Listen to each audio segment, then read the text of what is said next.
कल अपन ने जो किया था वो किया था नंबर सिस्टम, आज अपन करेंगे परसेंटेज इक्वेशन। और ये जितने भी क्वेश्चन हैं इस सभी क्वेश्चन से किसी न किसी एग्जाम में आए हुए हैं, यानी प्रीवियस ईयर के सारे क्वेश्चन हैं। यानी अपन जो कर रहे हैं PYQ कर रहे हैं, यानी प्रीवियस ईयर के क्वेश्चन, और वही क्वेश्चन उठा रहे हैं जो बहुत ही इंपॉर्टेंट हैं और हर बार एग्जाम में पूछे जा रहे हैं। यहाँ से केवल संख्याएं चेंज हो सकती है लेकिन कंसेप्ट यही रहेगा। तो सभी क्वेश्चनों को अच्छी तरीके से देखना है आपको और समझना है, रटना नहीं है बिल्कुल भी, सभी चीज़ों को एक एक करके समझना है। तो पहले क्वेश्चन से शुरू करते हैं। साथ ही आप वीडियो को लाइक और शेयर जरूर करें, चैनल पर नए हैं तो चैनल को सब्सक्राइब भी जरूर करें। तो देखिए पहला क्वेश्चन है, एक कार का प्रारंभिक मूल्य 20,000 रुपये है। एक कार का प्रारंभिक मूल्य 20,000 रुपये है। प्रत्येक वर्ष कार के मूल्य में इसकी प्रारंभिक मूल्य के 20% की कमी आती है, तो 3 वर्ष के बाद इसका मूल्य क्या होगा। कोई कार है जिसका मूल्य कितना है 20,000 रुपये, मूल्य कितना है 20,000 रुपये है। एक कार है जिसका मूल्य 20,000 रुपये है और एक कह रहा है कि 20% की कमी आती है प्रति वर्ष, और कितने साल तक आती है 3 साल तक उसमें लगातार जो है 20% की कमी आती है। तो 20% कमी आती है तो 3 साल के बाद में उसका मूल्य कितना होगा। तो देखिए 20% कमी आती है यानी कि 100 में से 20 माइनस कर देंगे तो 80/100, ये हो गया पहले साल का। फिर दूसरे वर्ष में फिर जो है 20% कमी होती है तो ये हो जाएगा 80/100, और तीसरे वर्ष में भी 20% की कमी होती है तो ये हो जाएगा 80/100। इसके बाद में कुछ नहीं, इसको कैलकुलेट करना है। तो यहाँ से देखिए इसकी जो 4 जीरो है 20,000 की, यहाँ से 4 बार कट जाएगा, 4 जीरो से 4 जीरो कैंसिल हो जाएगी। इसके बाद में देखिए नीचे 2 जीरो है तो यहाँ से 2 जीरो आप कैंसिल कर दीजिएगा। अब आपको यहाँ से देखना है 8 × 8 करना है, यानी 3 बार 8 को गुणा करना है। तो अपन को याद है कि 8 का क्यूब कितना होता है, तो 8 का क्यूब होता है 512। 8 का क्यूब कितना होता है 512, और साथ में एक जीरो है तो एक जीरो और लगा देंगे, तो इन तीनों को गुणा करेंगे यानी 8 × 8 × 80 तो कितना आ जाएंगे 5,120। अब 5,120 को किससे गुणा करना है, 2 से गुणा करना है। 5,120 को किससे गुणा करना है, 2 से गुणा करना है। जब 5,120 को 2 से गुणा करोगे तो यहाँ से देखिए 0 से 0, 2 को 2 से गुणा किया तो 4, 2 को 1 से किया तो 2, 5 को 2 से किया तो 5 दूनी 10, यानी कि 3 साल के बाद में उस कार का जो मूल्य होगा कितना होगा 10,240। 10,240, तो कौन सा ऑप्शन राइट होगा आपका, ऑप्शन नंबर जो डी है वो राइट आंसर होगा 10,240। अगला क्वेश्चन देखिए। अगला क्वेश्चन है, एक परीक्षा में उत्तीर्णता प्रतिशत कुल अंकों का 35% है। एक छात्र 390 अंक प्राप्त करता है और 65 अंकों से अनुत्तीर्ण घोषित कर दिया जाता है। परीक्षा के कुल अंक कितने होने चाहिए, टोटल पूर्णांक जो है कितने का था। देखिए कोई विद्यार्थी है, उस विद्यार्थी को जो है पास होने के लिए 35% अंक लाने हैं। टोटल जो पूर्णांक है उसमें से 35% अंक उसको लेकर के आना है। 390 अंक विद्यार्थी ने प्राप्त कर लिए हैं। 390 अंक प्राप्त करने के बाद भी वो जो है 65 अंकों से फेल हो जाता है, तो न्यूनतम जो पूर्णांक है वो कितना है 390 + 65। यदि उसके 65 अंक और आ जाते तो विद्यार्थी जो है उत्तीर्ण हो जाता है। तो देखिए 390 और 65 को जोड़ोगे तो कितना हो जाएगा 455। कितना हो जाएगा 455, और ये 455 क्या है, न्यूनतम जो है उत्तीर्णांक है, और न्यूनतम उत्तीर्णांकों का जो प्रतिशत दे रखा है क्वेश्चन में वो कितना दे रखा है 35%, यानी कि 455 कितने का मान है 35% का। और जो टोटल पूर्णांक होगा वो कितना होगा 100% होगा अपने आप में, तो इसको किससे गुणा करना है 100 से। अब इसके बाद में देखिए इसको काट लीजिए, 5 से काटोगे तो कितने बार कटेगा 7 बार, 5 से इसको काटोगे तो 20 बार, 7 से फिर देखो इसको काटो 455 को तो 7 छक्का 42, बचा 3 35, और 7 5 35, कितने हो गए 65। 65 इंटू आप 20 करोगे, 65 इंटू 20 कितना हो जाएगा 1300। तो पूर्णांक कितने का था आपका, तो पूर्णांक था 1300 का। ऑप्शन नंबर जो है डी जो है आपका राइट आंसर होगा 1300। 1300 का जो है पूर्णांक था। अगला क्वेश्चन देखिए। अगला क्वेश्चन है, एक आदमी की बचत उसके व्यय के 20% के बराबर है यदि उसकी आय में 25% की वृद्धि होती है और व्यय में 18% की वृद्धि होती है, तो उसकी बचत में कितने परसेंट की वृद्धि होगी? तो बचत में कितने परसेंट की वृद्धि होगी? यहाँ से देखिए कितनी परसेंट की वृद्धि होगी। सबसे पहले आप इस परसेंटेज को पकड़िए, 20%। ये कह रहा है उसकी जो बचत है, क्या उसकी जो बचत है वो कितनी है? उसके खर्च की, उसका जो खर्च है, एक्सपेंडिचर है, उसका कितना है? 20% है। कितना है? 20%। इसको अपन भिन्न के रूप में लिखें तो देखिए 20 से 100 काटोगे कितना कट जाएगा? 20 एकम 20 और 20 5 का 100। यानी कि यहाँ से अपन रेशियो लेते हैं तो देखिए सेविंग का रेशियो, इनकम का रेशियो, सेविंग का रेशियो और यहाँ से खर्च का रेशियो। यहाँ से देखिए जो खर्च और सेविंग का रेशियो है वो कितना आ जाएगा? देखिए यहाँ पर जो सेविंग है वो खर्च का कितना है? 1/5 है। सेविंग जो हो रही है खर्च का कितना हो रहा है? 1/5। यानी खर्च यदि 5 रुपये हो रहे हैं तो बचत कितने की हो रही है? 1 रुपये की। जब बचत 1 रुपये की हो रही है, खर्च 5 रुपये हो रहे हैं, तो टोटल जो इनकम है वो की इनकम कितनी हो जाएगी? 6 रुपये। क्योंकि इनकम क्या होती है? खर्च और बचत को मिला करके इनकम होती है। तो टोटल जो इनकम हो जाएगी 6 रुपये की हो जाएगी, बचत हो जाएगी 1 रुपये की और खर्च हो जाएगा 5 रुपये। इसको आप कैलकुलेशन करेंगे तो ये थोड़ा सा कठिन पड़ेगा, इसलिए अपन तीनों को जो है 100 से गुणा कर देते हैं। जैसे इसको 100 से गुणा करेंगे तो ये 500 बन जाएगा, ये 100 बन जाएगा और यहाँ पर 600 हो जाएगा। इसके बाद में देखिए क्वेश्चन में क्या कह रहा है आगे। क्वेश्चन में कह रहा है कि यदि उसकी आय में 25% की वृद्धि कर दी जाए तो इनकम कितनी है? 600। 600 में यदि 25% की क्या कर दी जाए? वृद्धि कर दी जाए।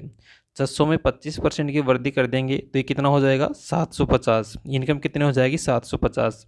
आपको पता नहीं कैसे आ गया 750, तो आप ऐसे निकाल सकते हैं कि 600 है और 600 में जो है 25% की वृद्धि करनी है, तो जब भी वृद्धि होती है तो 100 में जितनी वृद्धि होती है उसको ऐड कर देते हैं। जैसे 25 की वृद्धि हो रही है तो 100 में 25 ऐड करके उसको लिखते हैं।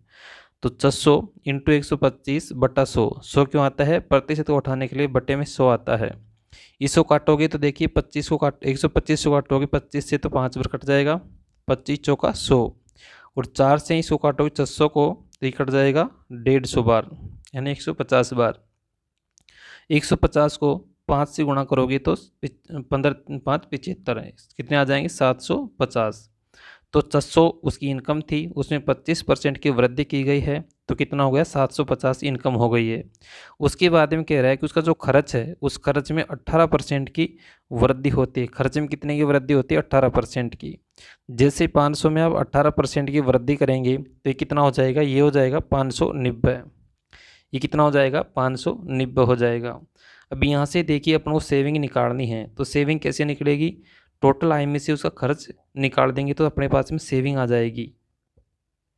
तो यहाँ से देखिए 750 में से 590 माइनस करेंगे तो अपने पास में जो बचत आ जाएगी वो कितनी आ जाएगी? 160। 750 में से 590 माइनस कर दोगे तो आपके पास में कितना आ जाएगा? 160 रुपये। 160 रुपये क्या हो गई? बचत हो गई। तो पहले जो बचत थी वो कितनी थी? 100 रुपये थी। पहले बचत कितनी थी? 100 रुपये थी। अब बचत कितनी है? 60 रुपये। तो कितनी बचत बढ़ गई? 60 रुपये। बचत में जो वृद्धि हुई वो कितने की हुई है? 60 रुपये की। और कितने पर हुई है? 100 रुपये पर। तो परसेंटेज ज्ञात करनी है, परसेंटेज ज्ञात करनी है तो 100 से गुणा कर देंगे। तो यहाँ से देखिए 100 से तो 100 कैंसिल हो जाएगा और कितना आ जाएगा? 60%। यानी कि उसकी बचत में जो वृद्धि होगी वो कितनी होगी? 60%। ऑप्शन नंबर जो डी है वो आपका राइट आंसर होगा, 60%। उसकी बचत में वृद्धि कितनी होगी? 60% की वृद्धि होगी। अगला क्वेश्चन देखिए। अगला क्वेश्चन है, एक संख्या में 24% की कमी की जाती है। एक संख्या में 24% की कमी की जाती है, फिर 18% की वृद्धि की जाती है। संख्या में कुल वृद्धि या कमी प्रतिशत कितना है? इस प्रकार के क्वेश्चनों करने का सबसे जो है आसान ट्रिक्स है या सूत्र मान लीजिए, कुछ भी कह लीजिए, वो है a plus B plus minus a into B बटा 100। अभी यहाँ से देखिए ए क्या है? पहली परसेंटेज जो दी गई होती है, और बी क्या है? दूसरी परसेंटेज जो दी गई होती है। अपन को जो मान दिया गया है वह कितना दिया गया है? 24%। लेकिन 24% को लिखोगे कैसे? 24 माइनस, माइनस क्यों लिखा है? कमी हो रही है, इसलिए कमी को दर्शाने के लिए माइनस का चिन्ह लगाएंगे। तो माइनस का 24 प्लस का 18 प्लस का 18 क्यों आ गया? क्योंकि 18% की वृद्धि की जाती है। और आप लोग को टोटल प्रभाव निकालना है, तो देखिए उसके बाद में क्या करेंगे। अब यहाँ पर चिन्ह किसका आएगा? यहाँ पर जो चिन्ह है प्लस का आएगा या माइनस का? तो यहाँ से देखिए चिन्ह किसका है, यहाँ पर गुणा करना होता है। और जब भी अपन माइनस और प्लस को गुणा करते हैं, जब भी अपन माइनस और प्लस को गुणा करते हैं तो अपने पास में माइनस ही आता है। तो यहाँ पर भी चिन्ह किसका आएगा? माइनस का आएगा। चिन्ह किसका आएगा? माइनस का आएगा। तो यहाँ से देखिए ये हो जाएगा माइनस का 24 इंटू 18, 24 इंटू 18 बटा में 100, 24 इंटू 18 बटा में 100।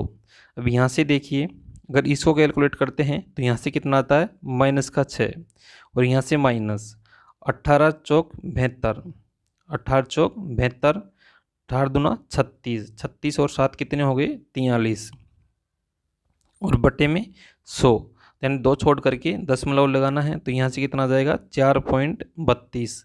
तो माइनस का 6 और प्लस का माइनस का 6 और माइनस का 4.32 मिलकर के कितना हो जाएगा?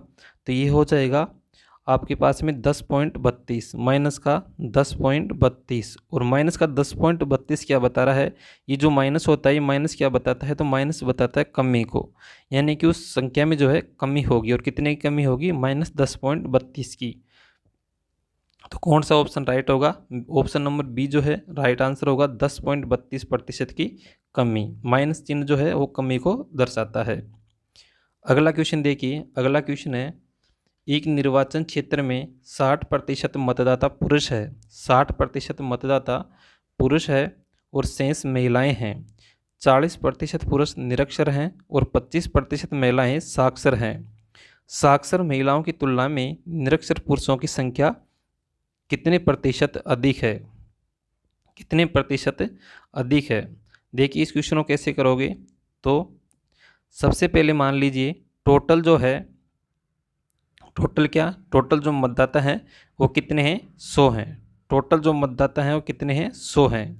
उन 100 में से जो है ये कह रहा है कि 60% मतदाता जो है पुरुष हैं।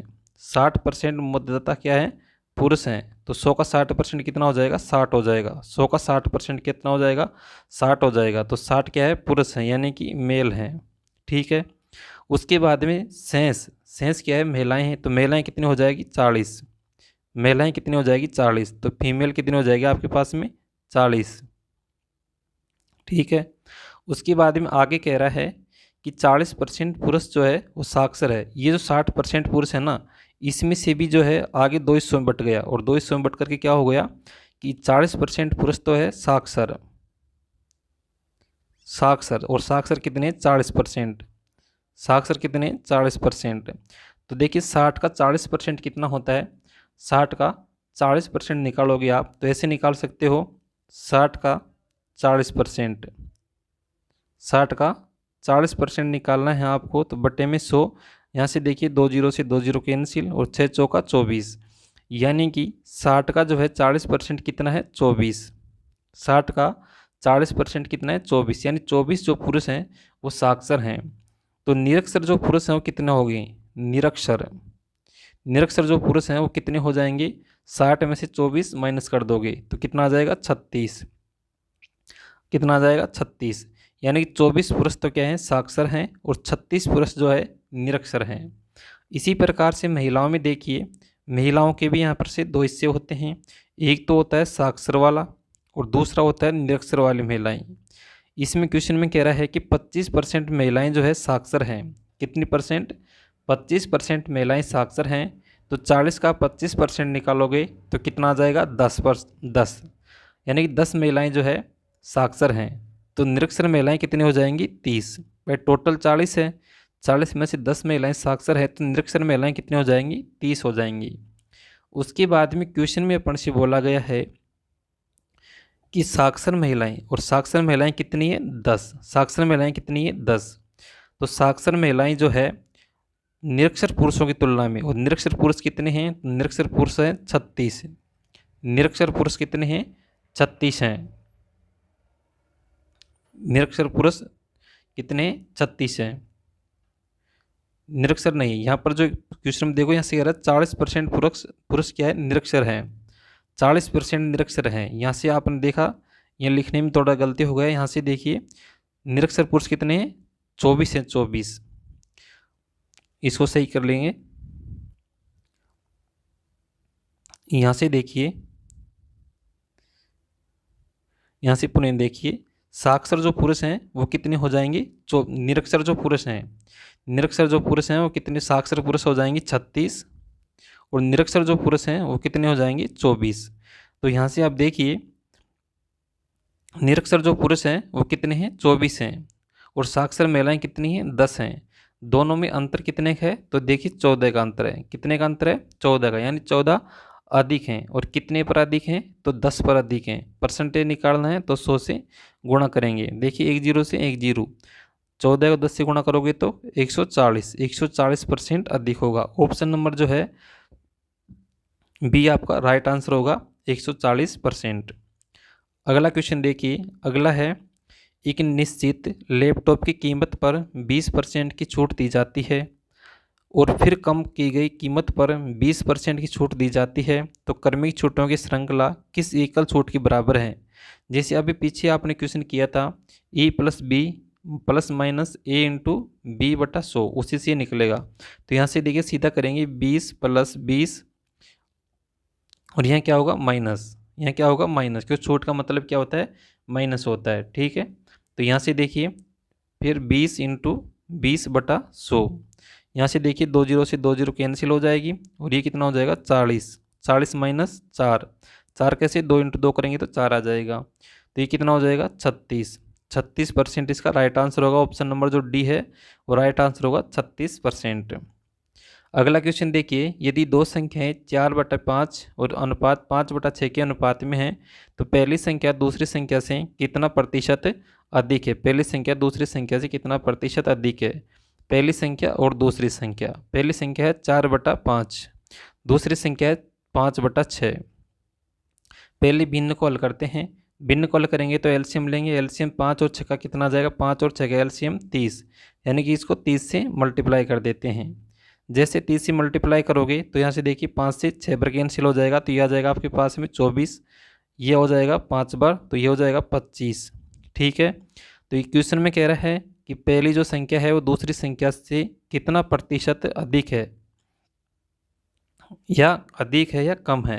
तो देखिए पहली जो संख्या वो कम है, और कितना कम है, 1 कम है, 1 कम है, और कितने पर कम है, 25 पर। परसेंटेज मान चाहिए तो 100 से गुणा कर देते हैं।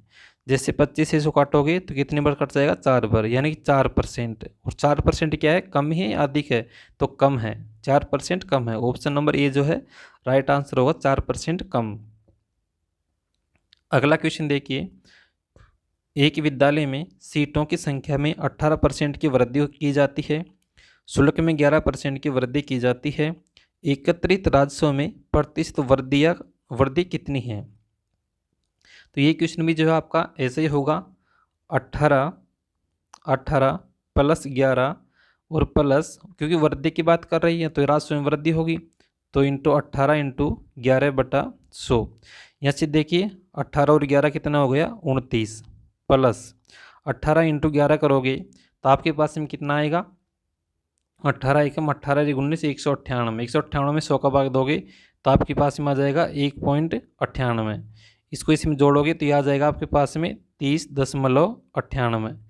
कौन सा ऑप्शन सही है, तो ऑप्शन नंबर ए जो है आपका राइट आंसर होगा, 30.98%। अगला क्वेश्चन देखिए, अगला क्वेश्चन है, एक आयतीय लंबाई और चौड़ाई में क्रमशः 25% और 32% की वृद्धि की जाती है, तो परिणामी आयत के क्षेत्रफल में प्रतिशत वृद्धि कितनी होगी। यहाँ भी आपको टोटल प्रभाव देखना है। तो देखिए 25 + 32, 25 + 32 प्लस 25 × 32/100। यहाँ से देखिए 25 और 32 को जोड़ोगे तो कितना हो जाएगा, 57, प्लस यहाँ से देखिए इसको हल करोगे तो 25 × 32 करोगे तो 25 दूनी का 50, 25 थी 75, हासिल का 5, कितने हो गए 80, 800। 800 में जैसे 100 का भाग दोगे तो कितना आ जाएगा 8, तो 57 + 8 कितने हो गए 65, 57 + 8 कितने हो गए 65, यानी कि 65% की उसमें जो है क्षेत्रफल में वृद्धि होगी। कौन सा ऑप्शन है, ऑप्शन नंबर जो सी है वो आपका राइट आंसर होगा, 65% की उसमें वृद्धि होगी। तो ये थे परसेंटेज पर आधारित बहुत ही महत्वपूर्ण क्वेश्चन। ये सारे जो क्वेश्चन हैं मैंने जो करवाए हैं, ये परसेंटेज के सारे क्वेश्चन जो हैं किसी न किसी एग्ज़ाम में आपसे पहले कई बार जो है आ चुके हैं, और उन्हीं क्वेश्चनों को मैं यहाँ पर हल करवा रहा हूँ जो ज़्यादा बार रिपीट हो रहे हैं। बस केवल संख्याएं चेंज हो सकती है, लेकिन कंसेप्ट जो है वो कभी चेंज नहीं होगा। इस प्रकार का क्वेश्चन हर एग्जाम में जो है आता ही आता है। ये जो भी मैंने क्वेश्चन करवाए हैं, इस प्रकार का क्वेश्चन आपके हर एग्जाम में मिलेगा। जिसमें कि मैथ आती हो उसमें हर प्रकार का ये क्वेश्चन जरूर से ज़रूर मिलेगा। केवल संख्याएँ चेंज हो सकती है, लेकिन कंसेप्ट कभी नहीं बदलेगा। तो इसी प्रकार की वीडियो के लिए आप जो है हमारे चैनल पर बने रहिए। चैनल पर नए हैं तो चैनल को सब्सक्राइब करें और बेल आइकन को प्रेस करें, ताकि जब भी मैं नया वीडियो अपलोड करूं तो उसका नोटिफिकेशन आप तक पहुंच जाए। और वीडियो को अपने दोस्तों में अधिक से अधिक शेयर करें। तो मिलते हैं नेक्स्ट वीडियो में, तब तक के लिए नमस्कार, वंदे मातरम।